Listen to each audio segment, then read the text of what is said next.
गाय को माता क्यों कहते हैं? एक आदमी हमसे बोला कि महाराज जी आप लोग गाय को माता कहते हो तो भैंस को बुआ कह सकते हो आप लोग? हमने उसे बिठाया, हमने उसे कहा बेटा ये बताओ। उसने कहा महाराज जी दूध गाय भी देती है, दूध भैंस भी देती है। हमने बिठाया, हमने कहा ये बताओ तुम्हारी बहन है? बोला है। मैंने कहा तुम्हारे भांजे हैं? बोला है। मैंने कहा तुमने अपनी मां का दूध पिया है कि बहन का दूध पिया है? बोला मां का पिया है। मैंने कहा दूध तो तुम्हारी बहन भी देती है पर तुमने मां का ही क्यों पिया है? मां को ही मां क्यों कहते हो, बहन को मां क्यों नहीं कहते? दूध तो तुम्हारी बहन भी देती है। भांजे हैं तो पिए ही होंगे, तुम भी लग जाते। हमने कहा जैसे तुमने मां का दूध पिया है, बहन का नहीं, बहन को बहन कहा जाएगा, मां को मां कहा जाएगा, उसी प्रकार दूध देने वाली बकरी भी है पर मां गाय को ही कहा जाएगा, सबको मां नहीं कहा जाएगा। दूध देने वाली तो बकरी भी है, भैंस भी है, पर हर स्थान वो स्थान सबको नहीं मिल सकता। गावो विश्वस्य मातरः, गाय की आज्ञा वेद देता है। गाय की सेवा भगवान ने की। गाय के दूध में जो गुण हैं वो भैंस के दूध में नहीं है। पूछ लेना किसी साइंटिस्ट से, वैज्ञानिकों से जो मेडिकल साइंस को जानते हैं, जो गायों पर रिसर्च करते हैं, उनसे पूछना। जो गाय के दूध में तत्व है, जो शक्ति है, वो भैंस के दूध और बकरी के दूध में भेड़, दूध तो भेड़ भी देती है पर भेड़ को मां नहीं कहा जाएगा, भैंस को मां नहीं कहा जाएगा। हमने कहा तुम्हारी बुद्धि में मोतिया बिंद पड़ गया है, हम क्या करें? सब दूध देते हैं तो सबको तुम मां कहोगे? दूध तो सब देते हैं, सबका दूध पीने योग्य नहीं है ना? दूध तो कुतिया भी देती है, अपने बच्चों को दूध नहीं पिलाती क्या वो? दूध तो बिल्ली भी देती है, बिल्ली भी अपने बच्चों को दूध पिलाती है। तो दूध तो देना बड़ी बात नहीं है, दूध तो हर मादा देती है लगभग, जो देने लायक है। सबका दूध नहीं पी सकते ना आप। पीने योग्य क्या है? कई बार डॉक्टर कहते हैं कि तुम अपनी माँ का दूध इसे मत पिलाना बच्चे को। छोटा बच्चा जो जन्म लिया है वो अपनी माँ का दूध, कई बार डॉक्टर मना करते हैं, माँ का दूध पच नहीं रहा है, लेकिन गाय, देसी गाय का दूध पी सकता है। आजकल तो डॉक्टरों के पास ना पाउडर आने लगा है दूध वाला, बच्चों को माँ का दूध नहीं चलता तो वो वाला। आज के 50 साल पहले कोई पाउडर वाउडर नहीं था, माँ का दूध नहीं पचता था तो सिंपल गाय का दूध बच्चे को पिलाया जाता था और सुंदर गाय का दूध पी के बच्चा तंदुरुस्त होके पलता था, बढ़ता था, कोई दवाई नहीं, कोई हेडेक नहीं। आज बहुत सारे चोचले हैं। गाय माँ है, क्योंकि गाय का दूध ही नहीं, इस धरती पर गाय ही एक ऐसी है जिसका मूत्र पिया जाता है, जिसका मूत्र पिया जाता है। भैंस का मूत्र नहीं पी सकते। तुम कुत्ता कुतिया पालते हो, पी के देखना भला।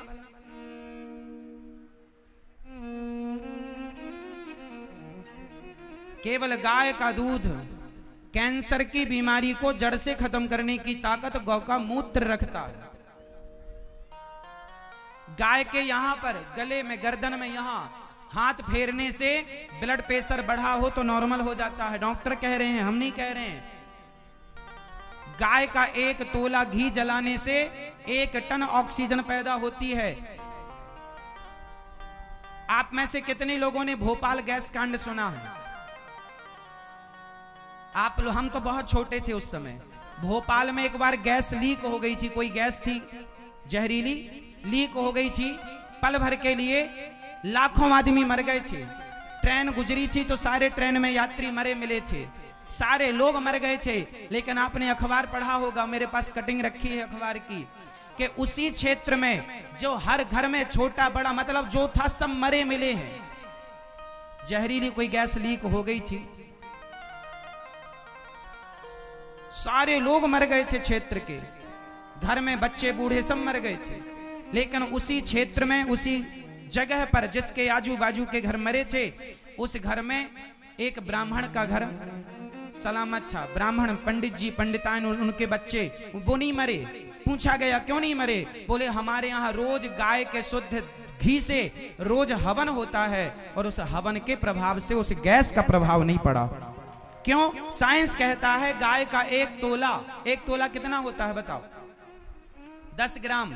एक तोला मतलब 10 ग्राम। गाय का 10 तोला घी जब जलता है तो 1 टन ऑक्सीजन रिलीज होती है। ये हम नहीं कह रहे हैं, साइंस। पहले के लोग हवन करते थे, स्वाहा स्वाहा स्वाहा स्वाहा, घी जलाते थे। मूर्ख नहीं थे तुम्हारे बाप दादे, मूर्ख नहीं थे वो ऋषि मुनि। साइंस था कि घी जलाने से वातावरण शुद्ध होता है। अभी कोरोना वायरस जब फैला तो कुछ लोगों ने सलाह दी डॉक्टरों ने कि अपने घर में हवन करिए घी का, जड़ी बूटियों का, क्योंकि उससे पॉजिटिविटी फैलेगी और बैक्टीरिया उस धुएं से मरेंगे। बैक्टीरिया वायरस मरेगा, जो भी बैक्टीरिया, नाना प्रकार की गंदगी। तो इसे साइंटिफिक समझिए। हमारे यहां लाखों साल से यज्ञ की परंपरा, राम जी ने यज्ञ किया था, बोलो हाँ। भगवान कृष्ण ने यज्ञ किया था, बोलो हाँ। ये परंपरा हमारे यहां राजा बलि के यज्ञ में वामन भगवान पहुंचे थे, बोलो हाँ। हमारे यहां हर युग में यज्ञ का प्रमाण मिलता है, चाहे सतयुग हो, त्रेता युग हो, द्वापर हो या कलयुग। यज्ञ में आम की लकड़ी जलाई जाती है, पीपल की लकड़ी जलाई जाती है। जानते हो क्यों? बांस की लकड़ी नहीं जलाई जाती। जानते हो क्यों? बांस की लकड़ी जलती है तो जहर छोड़ती है, इसलिए अगरबत्ती में बांस होता है, इसलिए अगरबत्ती नहीं जलाना चाहिए, धूप बत्ती जलाना चाहिए। पर अब समझाए कौन? हमारे यहां आम और पीपल की लकड़ी यज्ञ में जलाई जाती है। जब आम की लकड़ी घी में डुबा करके जलाई जाएगी, और उस जमाने में जब यज्ञ होता था ना, तो लकड़ियों को घी में गीला करके जलाया जाता था, साफ किया जाता था, कीड़ा मकोड़ा तो नहीं है, फिर घी में डुबा के डाला जाता था। आजकल तुम भी हवन करते हो, पर तुम घी का हवन नहीं करते। तुम्हारे यहाँ घी खत्म हो चुका है, खाने को है नहीं, तुम जलाओगे क्या? है ना? आजकल लोग अलग चीजों से हवन का सामान बाजार से खरीद ले आते हैं, स्वाहा। उसमें क्या है? वो तो जो आरा मशीन चलती है ना, उसका जो बुरादा होता है वो दे देते हैं तुम्हें, स्वाहा उसका करो। जबकि हवन किसका होना चाहिए? तिली, जवा, चावल, बराबर मात्रा में शक्कर, घी, ये शुद्ध होनी चाहिए। इनको जलाने से वातावरण शुद्ध होता है। जैसे नीम का पत्ता जलाने से मच्छर भाग जाते हैं, बोलो हाँ। जैसे नीम का पत्ता जलाने से मच्छर भाग जाते हैं, ऐसे हवन करने से घर की सारी निगेटिविटी, नकारात्मक ऊर्जा भाग जाती है। ये यज्ञ करने का विधान। लेकिन आज के जमाने में लोग कहते हैं घी जला रहे हो, गरीबों में बांटो। आजकल घी बचे ही नहीं, ना गाय बची ना घी बचा। पहले घी बहुत था, पहले कोई घी खरीदता नहीं था, बोलो हाँ। आज के 100 साल पहले लोग घी कम खरीदते थे। क्यों? क्योंकि घी सबके घर में था। खरीदे कौन? भाई हमारे घर में घी है तो हम क्यों खरीदेंगे? पहले के जमाने में दूध बिकता नहीं था कभी। कोई दूध मांगता था तो फ्री में दिया जाता था। दूध बेचने की परंपरा हमारे यहां नहीं थी। हमारे भारत में, प्राचीन भारत में, हम गांव से हैं, हमारे गांव में भी लोग, आज भी कुछ लोग ऐसे हैं जो दूध यदि जरूरत किसी को है तो दे देंगे, बेचेंगे नहीं। जितना होता है घर में पियो, खाओ या फिर किसी को दे दो। बेचने की परंपरा, अरे गाय का दूध बेचेंगे क्यों? गोरस है वो, ये पैसा कम। आजकल पैसा हावी इतना हो गया कि आदमी सब कुछ बेच रहा है। पहले सब चीजें नहीं बिकती थी, क्यों दादाजी? पहले घी सबके घर होता था और बहुत होता था, बोलो हाँ। आदमी पाव पाव घी पीता था पहले। आप बताओ, बूढ़े हो आप, पहले के लोग घी पीते थे? आपके बाप दादे पीते थे? हाँ हाँ या ना? एक गिलास घी पी जाते थे और दिन भर काम करते थे। आजकल का 4 चम्मच घी नहीं बचा पाता आदमी। तुम्हारा खान पान ही तो बिगड़ गया, इसलिए तो इतने सारे हॉस्पिटल बन गए।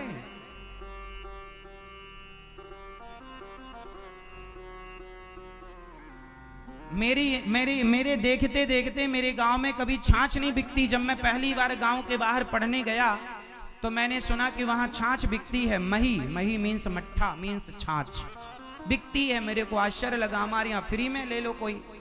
हमारे यहाँ तो फ्री में छाछ इतनी होती थी कि लोग तुलसी में डाल देते थे छाछ पीने। कितना पिए इतनी सारी छाछ। बड़े बड़े काले काले मटके हुआ करते थे। वो मटका भर के दही में मथानी डाल के मैया ऐसे दही भाया करती थी, है ना, जानती भाना जानती हो, दही भाया, दही मथानी डाल के मंथन करती थी। इतना सारा मक्खन निकलता था, बच्चे मक्खन खाते थे, घी होता था। छाछ इतनी होती थी कि कोई लेता नहीं था। घर में कितनी रखें, तो ले जाके खेतों में डाल दिया करते थे, तुलसी में डाल दिया करते थे। लेने वाला नहीं था। मतलब इतनी अधिक मात्रा थी इन चीजों की। और देखते देखते आज इतनी स्थिति बिगड़ गई कि शुद्ध छाछ बाजार में मिलती नहीं। पहले की छाछ ऐसी थी कि उस छाछ में आधे से ज्यादा तो मक्खन होता था। इतनी शुद्ध गाढ़ी छाछ। पियो, बीमार पड़ जाओ तो बताना मेरे को। आजकल तुम सब मिलावटी जहर खा रहे हो, बने बाबूजी हो।